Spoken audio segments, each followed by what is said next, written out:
ओम गंगणपतये नमः।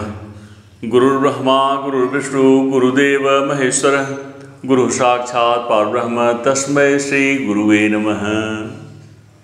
आज मैं शिवार्चन में रुद्राभिषेक की चर्चा करूंगा।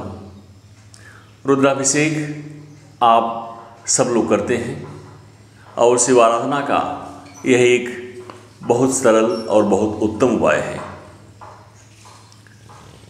आज हम आपसे यह चर्चा करेंगे कि रुद्राभिषेक में क्या प्रयोग करना चाहिए, किन वस्तुओं के प्रयोग से भगवान शिव की कृपा आपको मिलेगी।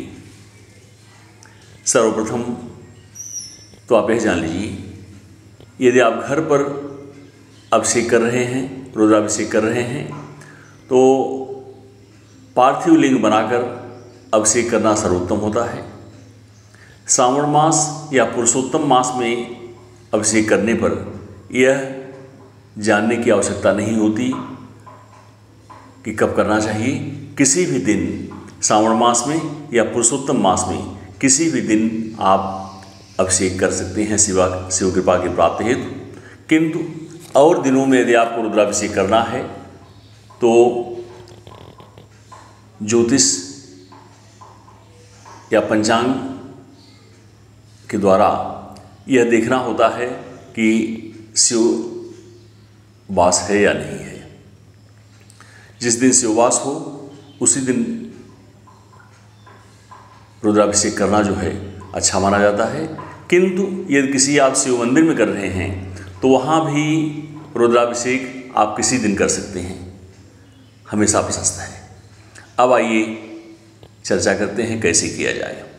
प्रथम तो यह है कि शिवार्चन या रुद्राभिषेक के लिए पार्थिव बनाइए यदि घर पर आप कर रहे हैं, और स्वयं भस्म का त्रिपुंड रुद्राक्षमाल रुद्राक्ष धारण अवश्य कीजिए। संकल्प के बाद, संकल्प के पहले भी गुरु का, माता पिता का स्मरण करना, उनका चिंतन करना, उनका ध्यान करना बहुत आवश्यक है। अब हम अपने सीधे विषय पर आते हैं कि कैसे रुद्राभिषेक किया जाए। प्रथम तो शिव जी को दूध अत्यंत प्रिय है, और यदि आपको दुग्ध से रुद्राभिषेक करते हैं तो वह संतान प्राप्ति के लिए बहुत उत्तम उपाय है। दूसरा है दही से। दही से रुद्राभिषेक करने पर किसी भी काम में यदि आपकी बाधा आ रही है तो वह बाधा दूर हो जाएगी। यह दही के द्वारा की गई रुद्राभिषेक का परिणाम है।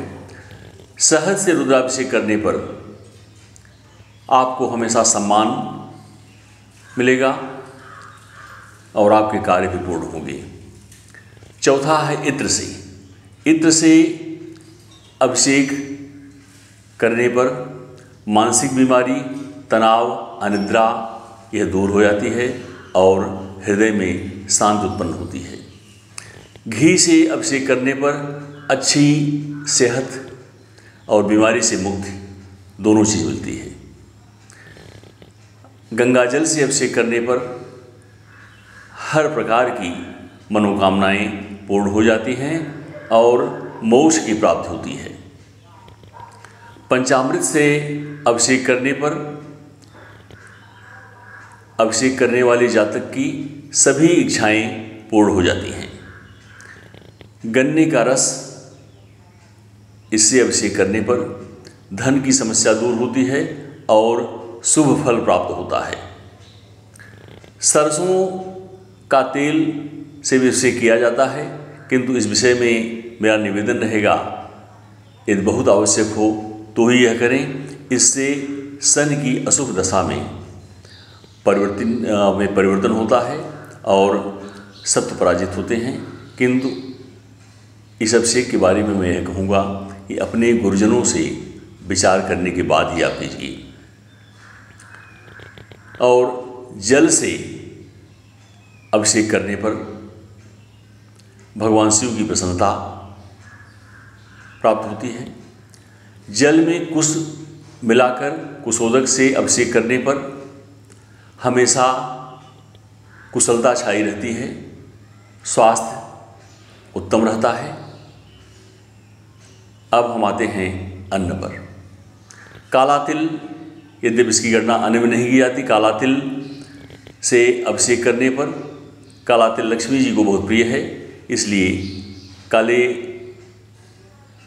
तिल चढ़ाने पर माँ लक्ष्मी की कृपा मिलती है। और अभिषेक के बाद सरसों, पीली सरसों चढ़ाने पर शत्रु भय से मुक्ति मिलती है। मसूर की दाल भगवान भोलेनाथ को चढ़ाने पर कर्ज से मुक्ति मिलती है। काली मिर्च चढ़ाने पर गुप्त शत्रु नष्ट हो जाते हैं, उनके मन में परिवर्तन हो जाता है। और लौंग आप भोलेनाथ को चढ़ा रहे हैं तो कोई भी गुप्त रूप से आपका कुछ नुकसान नहीं कर सकता और ईर्ष्या भी आपसे नहीं करेगा। इलायची चढ़ाने पर भगवान भोलेनाथ की प्रसन्नता मिलती है। गुड़, यह भोलेनाथ को बहुत प्रिय है और गुड़ चढ़ाने पर माँ लक्ष्मी की कृपा और धन संपत्ति की प्राप्ति होती है। चने की दाल, यह चढ़ाने पर भोलेनाथ की प्रसन्नता प्राप्त होती है। काली उड़द चढ़ाने पर शनि के प्रभाव से मुक्ति मिलती है। हरा मूंग चढ़ाने पर संतान सुख प्राप्त होता है और गेहूँ भोलेनाथ को अर्पित करने पर जीवन में आ रही परेशानी दूर होती है। जौ, जिसे यौ भी कहते हैं, वह चढ़ाने पर सभी पापों से मुक्ति मिलती है।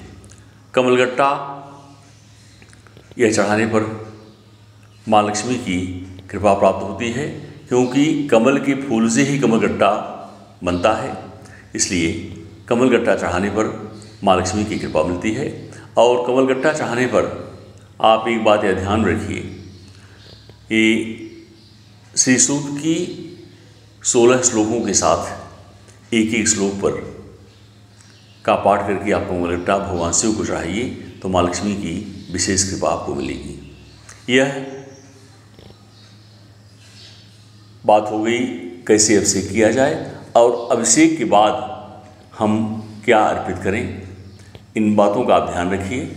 और यदि आप इस तरह से भगवान भोलेनाथ को